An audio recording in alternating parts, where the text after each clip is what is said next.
Welcome back mga kaaltab. Ito na naman po ang inyong lingkod, si Mr. Destiny. At pag-uusapan po natin itong mga issue po ngayon sa social media.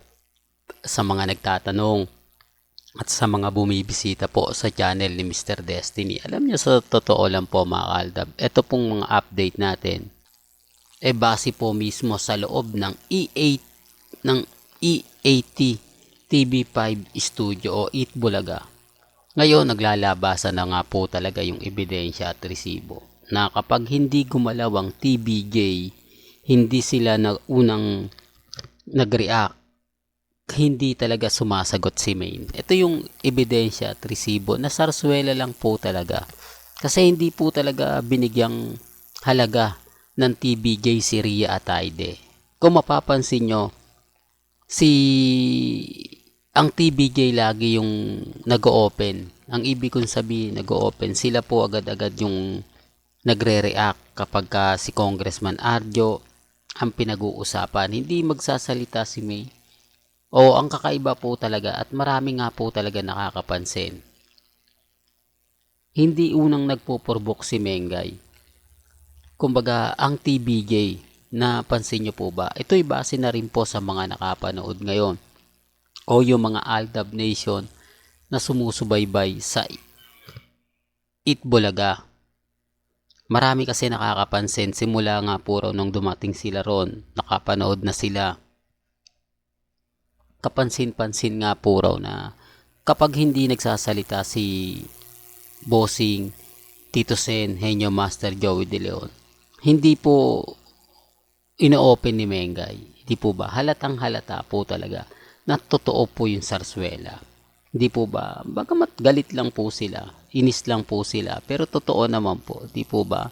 Na kung mapapansin nyo, yung sarswela gumagalaw lang kapag may isang buwan na, 2 buwan na. Pansin nyo po ba? May tamang panahon siya. May tamang araw, may tamang oras kung kailan nga po gagamitin si Main. Kung kailan nga po ba ipupush nila yung sarswela. Talagang halatang halata po, di po ba? Although marami naman po talaga nakakapansin. Marami naman po talaga nagsasabi na keso ganito, keso ganon. Di po ba? Sabi ko nga po sa inyo dito po sa channel ni Mr. Destiny, 101% updated po tayo. Lahat po ng mga mapapanood, mapapakinggan, mababasa ninyo pag kayo nandito sa channel ni Mr. Destiny, updated na updated po kayo.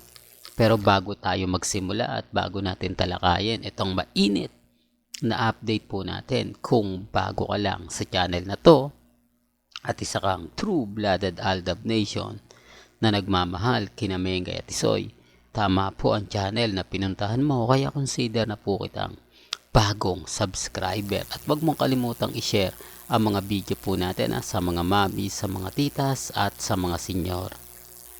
Pasintabi lang muna po sa mga dumadaan at sa kumbaga ayaw sa update na to mga kaaldab, sa issue po ng cut din. Alam nyo kasi mga kaaldab, napakarami pong komento ang nababasa natin. Marami mga kumbaga senaryo na nakakainis talaga mga kaaldab, lalo na po yung mga vlogger na wala naman po silang ebidensya at resibo na keso nagbibigay nga po daw ng regalo si Alden kay Kat.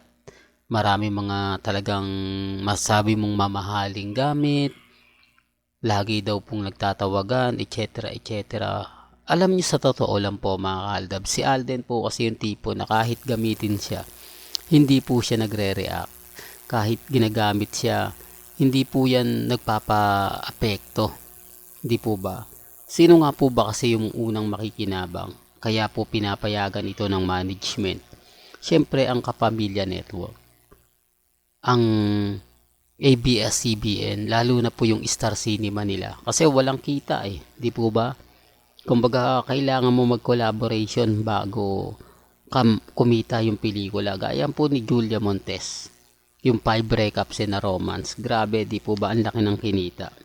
Ngayon, mas malaki ang kikitain kapag nag-collaboration ang GMA at ABS-CBN kila Alden at kay Kat. Kaya nga po yung issue ng Kat din, talagang pinapalawak nila. Pansin niyo po ba wala ng Katnil? Kahit sa Instagram, sa Twitter, sa Facebook, kung madadaan kayo, wala po kayong makikita. Sabi ko nga po sa inyo, dito po sa channel ni Mr. Destiny, lahat po na mga gusto nyong mapanood, mapakinggan.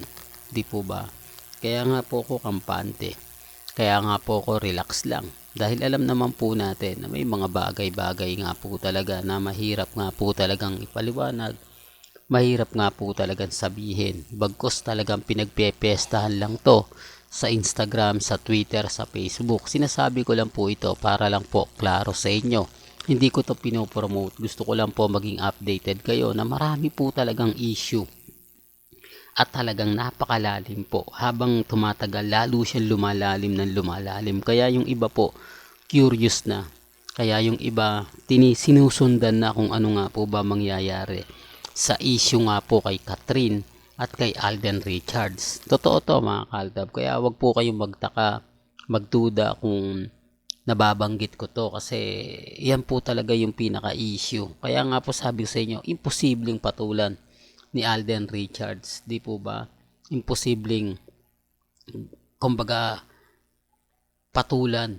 Sabi ko nga po sa inyo, pagkatapos pagsawaan, imposible naman po na papatulan niya ni Alden Richards. Di po ba? Sabi ko nga po sa inyo, maging kalmado lang po kayo.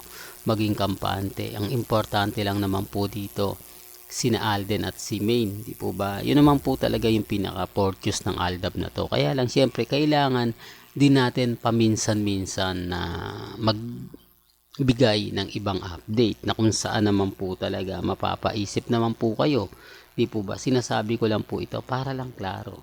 Sinasabi ko to o pinapaliwanag ko ito sa mga taong dumadaan at bumibisita po sa channel natin. Sa dami po kasi ngayon ng mga issue na binabato. Sa dami po kasi ng mga issue na pinag-uusapan, kitang-kita nyo naman po, di po ba? Kaya relax lang po kayo, maging kampante. Hindi man ngayon, hindi man bukas, madali nyo na pong malalaman yan. Ako nga po, hindi ako nagpapatinag Ako nga po, hindi ako nagpapa-apekto. Lalo na nga po kapag ang pinag-uusapan natin, ang real life couple. Di po ba? Bagamat maraming nagsasabi na, hindi Mr. Destiny, move on ka na, tapos na yung boxing, talo na kayo. Yun naman po yung lagi nilang sinasabi. Pero kita nyo naman po, nagmistulan tayong kampante, matatag. Lalo na po kapag ang pinag-uusapan, Aldab. Gaya nga po ng lagi kong pinapaliwanag at sinasabi, doon po sa issue kay Maine, wag po kayong maniniwala. Si Mengay po, 101%. Aldab po talaga yan. Hindi nga tayo binibigyan ng pasakit Di po ba? Kasi kung gugustuhin niya, lagi ko naman tong sinasabi, magtutuloy-tuloy yan. Pero nakita na natin to na mag-guest nga po si Rhea at Aide sa Eat Bulaga. At least alam nyo na kung hindi po ang gagalawang TBJ, wala po talaga. Di po ba? Patunay lang po yan. Na buhay nga po talaga yung Sarsuela. At talagang sila TBJ ang may mga pakana po. Di po ba? Kasi kung hindi po sa kanila manggagaling, hindi siya ipupus ni Maine Parang ayaw nga po talaga ni Mengay pero napipilitan lang. Yung tipong, kumbaga po pwede naman po si Mengay yung mag-open, po pwede naman po si Mengay yung magsalita. Pero hindi po yung ginawa ni Maine. Hinayaan lang ni Mengay na, kumbaga, pag-usapan pero yung tipong literal, hindi po. Although binati niya, normal lang yon. Pero pansin nyo, sa mga nakapanood po ng Eat Bulaga na R-Main at Main Fanatics, di po ba totoo naman dismayado sila? Hindi nila nakuha yung gusto nilang gawin. Hindi nila nakuha yung gusto nilang makamit. Dahil nabasag nga po sila Dahil nahinto yung dapat na gusto nilang mangyari at gusto nga po nila maganap. Sinasabi ko lang po ito para lang klaro. Lalo na po sa mga dumadaan sa channel natin. Well, hanggang dito na lang po ang ating latest updates. Kaya kung gusto nyo pa po ng pinaka-latest at sariwang update, abay tumutok lang po kayo dito po sa channel ni Mr. Destiny para updated po kayo sa mga latest at sa mga bagong video po na ilalabas po natin maya maya lang. Hanggang sa muli, salamat po sa panonood at pakikinig.